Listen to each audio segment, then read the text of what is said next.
நமது யூடியூப் சேனலில் ஆணையம் உருவான வரலாறை பார்க்கலாம். 1991 மனித உரிமை ஆணையம் உருவான வரலாறு பார்க்கலாம். 1991 பாரிஸ் மாநாட்டில் முன்வைக்கப்பட்டுள்ள கொள்கையின் அடிப்படையில் 1993 மனித உரிமை பாதுகாப்பு சட்டம் உருவாக்கப்பட்டது. தேசிய மனித உரிமை ஆணையம் உள்பட மனித உரிமை சார்ந்த சில நிறுவனங்கள் உருவாக இச்சட்டம் வழிவகுத்தது.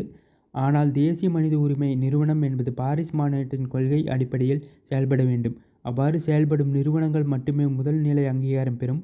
பாதியளவு மட்டும் இந்த கொள்கையை நடைமுறைப்படுத்தப்படும் நிறுவனங்கள் இரண்டாம் தரத்துக்கு தள்ளப்படும். 1993 முதல் தரத்துடன் இந்தியா தேசிய மனித உரிமை ஆணையம் அதன் தரத்தை தற்போது இழந்துள்ளது. அடிப்படை தகுதிகள். பாரிஸ் கொள்கையின் முடிவின்படி மனித உரிமை ஆணையம் என்பது அரசியல் தலையீட்டு இன்றி சுதந்திரமாகவும் தன்னாட்சி அதிகாரத்துடன் பன்முகத்தன்மையுடன் செயல்பட வேண்டும். சுயமாக முடிவு எடுக்கப்படும் மனித உரிமை மீறல்களை கண்காணிக்கவும் தடுக்கவும் தலையீடு செய்ய வேண்டும். அரசை சாராத நிதி ஆதாரம் ஆணையத்துக்கு அவசியம். மேற்கண்ட காரணங்களில் இந்தியாவின் தேசிய மனித உரிமை ஆணையம் கடந்த காலங்களில் முறையாக செயல்படவில்லை. இதற்கென ஆய்வு செய்யும் ஐநா துணைக்குழு 2011, 16, 17, 23 நடத்திய ஆய்வில் இந்த விலக்கல்களை தொடர்ந்து சுட்டிக்காட்டியுள்ளது. ஆணையத்தின் செயலிழப்பு. ஆணையத்தின் ஊழியர்கள் பெரும்பாலும்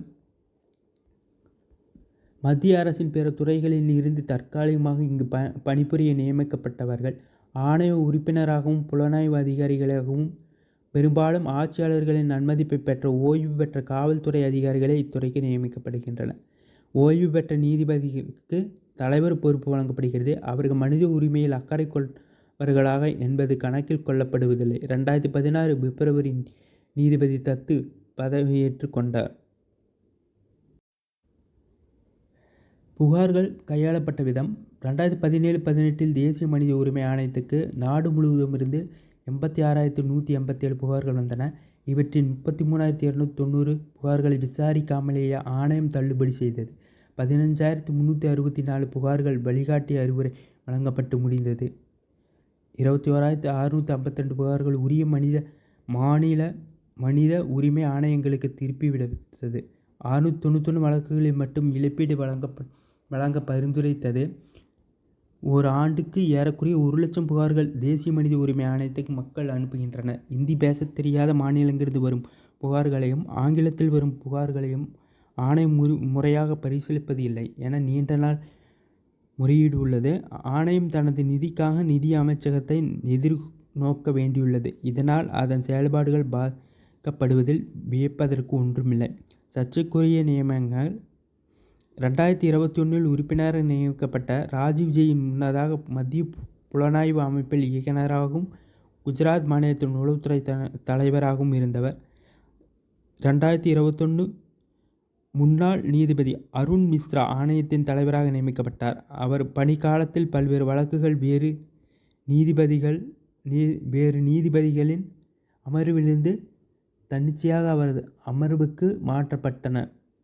மாவட்ட நீதிபதி லோயா என்பவரின் மரணம் தொடர்பாக வழக்கு இவர்கள் அமர்வுக்கு திடீரென மாற்றப்பட்டதன் பின்னணியில் 4 உச்ச நீதிமன்ற நீதிபதிகள் 2018 ஜனவரி 18 அன்று பத்திரிகையாளர்களை சந்தித்தது குறிப்பிடத்தக்கது. கடந்த காலங்களில் தேசிய மனித உரிமை ஆணையம் மனித உரிமைகளை பாதுகாக்க பல்வேறு தலையீடுகளை செய்துள்ளது. நீதிமன்றத்தில் அதற்காக வழக்குகளை கூட தாக்கல் செய்திருந்தது.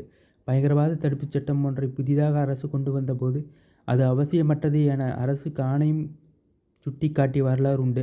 ஆனால் தற்போது அது தனது தனித்தன்மையையும் சுதந்திரத்தையும் இழந்து அரசின் ஒரு நிறுவனமாக சுருக்கப்பட்டுள்ளது. மனித உரிமை காப்பாளர்களை பாதுகாக்கவும் உபா உள்ளிட்ட கொடும் சட்டங்களின் அத்துமீறல்களை பேசவும் தவறியது.